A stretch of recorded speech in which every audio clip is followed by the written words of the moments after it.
behind the scenes of post-game altercation between Clippers and Rockets. The dust had hardly settled at Staples Center on Monday night, and Los Angeles Clippers coach Doc Rivers was already tying an unofficial bow on the investigation into a post-game locker room dust-up between his team and the Houston Rockets. "I saw the situation unfold near our locker room," Rivers told reporters about the Chris Paul reunion game gone wrong. "Let's put it like this, our team was, in our locker room. That's all I'll say. I'll let you do the rest of the investigation. I will say, their entire team was not in their locker room. Now you're going to have to figure it out from there, but I've led you pretty well on that one." While the NBA's formal investigation is already underway, the smart money is on Rivers' early analysis holding up. According to 3 people with knowledge of the situation, the Rockets, still incensed by everything from Blake Griffin's antics to the injured Austin Rivers chirping from the bench, were indeed the aggressors. Veteran Trevor Ariza led the charge, with Paul, James Harden and Gerald Green following as the Rockets made their way through the Clippers' training room and into the locker room through a back hallway that isn't accessible to the media. According to a person with knowledge of the league's investigation, Paul and Harden have been portrayed by several witnesses as peacemakers once the situation reached that point. Clippers big man DeAndre Jordan, who did not play because of an ankle injury, was the first to respond to the unwelcome visitors when he stood up from his nearby locker.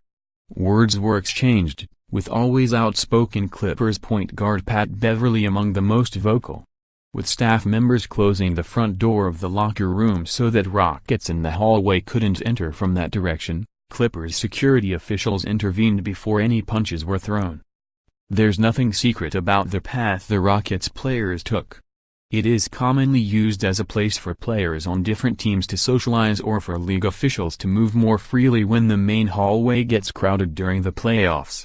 Paul and Ariza were certainly familiar with that route, with the former having spent his past 6 seasons with the Clippers and Ariza 2 seasons with the Lakers. But it also wasn't the first time something like this had happened involving that now infamous space. Power rankings: Warriors leaving Cavs in the dust to decline in civility. Inside the tensions between NBA players and refs' top jerseys, Antetokounmpo, imbibe among bestsellers on May 3, 2014, the Paul-led Clippers downed Golden State in Game 7 of a contentious first-round playoff matchup and found themselves in a similar situation afterward. Yet while the verbal back-and-forth in 2014 went no further than the hallway, it took security officials inside the Clippers' locker room to keep the matter from escalating on Monday.